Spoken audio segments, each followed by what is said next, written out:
guys, magandang umaga sa ating lahat. Ang oras pala natin ngayon guys ay alas 10:30 ng umaga.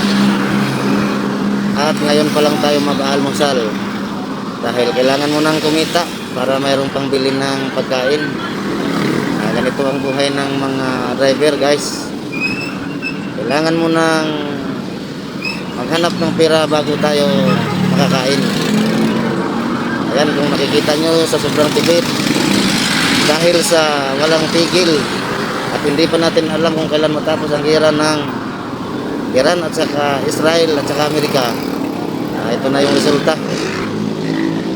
Nagtitipid na sa pagkain at bihira na lang din kumakain. Ayan, yung nakikita nyo, pares lang yan, tapos with itlog. Siyempre, nilagyan na natin ng mga ricado. Kung ano makita natin dyan mga ricado, ibuwasan natin lahat yan para sulit yung lasa. At ngayon, tapos na natin timplahan guys, titikpan na natin yan siyempre. Malaman natin kung sakto na ba ang ganyang alat. Ayan guys, ganun ang buhay ng driver. Sobrang tipid, tanghali ng almusal. Ngayon guys, ang sunod kain ito, baka gabi na. Kung di kayanin sa sobrang gutom, baka gutomin na tayo ng wala pang gabi. Tinapay na lang. Ganito guys ang resulta sa gira ng ibang bansa. Sobrang mahal ng mga bilihin, lalong lalo na ang gas. Kaya ganito na lang muna ating pagkain ngayon.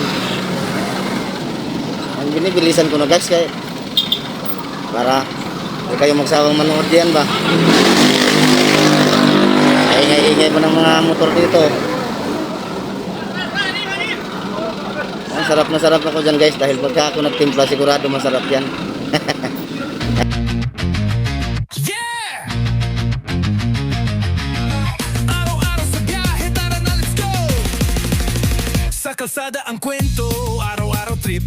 Motor man o lakad, buhay legit. From umaga hanggang gabi, sama ka na bro. Kung anong mangyari dito mo makikita to. Biyahe, araw-araw saya overload. Ayan guys, panoorin nyo. Yeah, mami with itlog. Siyempre may kanin din na namumulang hasan. Ayan guys. Kaya kayo guys, tipid-tipidin kayo para hindi pa natin alam kung ano mangyari sa mga susunod na mga araw. At ang kagandahan dito guys, para lang ako nag-picnic dito, nasa puno tayo ng baliti kumakain. Ayan o, kung nakikita nyo dyan mga idol. Ayan ang aking mga kasamahan na kumakain dito. At maraming salamat sa inyong panonood. Babo!